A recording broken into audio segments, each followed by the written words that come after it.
After a sudden car crash, Jack lost the love of his life forever. His father-in-law told him right away that his wife was gone, but Jack stayed oddly calm, calmly wiped the blood off his shoes, calmly bought a chocolate bar. The next day, friends and family gathered, mourning her loss. They cried and leaned on each other for comfort, but Jack remained emotionless. The music at the funeral was heartbreaking, so he stood in front of the mirror, trying to force himself to cry, but no matter how hard he squinted, not a single tear came out. He gave up. Jack started wondering if he had ever truly loved her. The next morning, he went straight back to work, greeting everyone like nothing had happened, but his co-workers looked at him in shock. He didn't understand why they seemed more upset than he was. It felt like everyone expected him to break down, but he felt nothing. On the train, he even joked with the stranger sitting next to him. I didn't love my wife.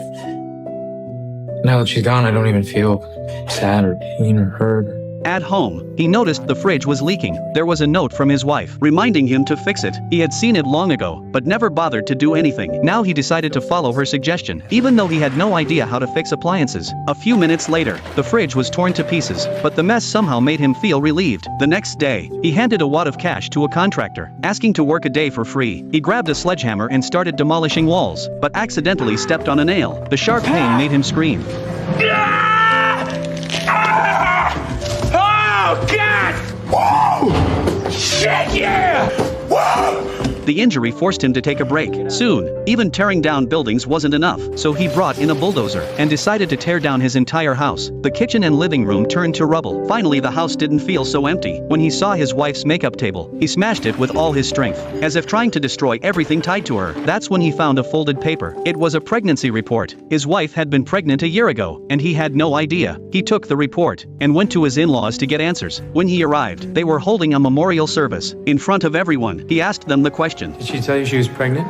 Last year. Did you know? Why didn't she tell me?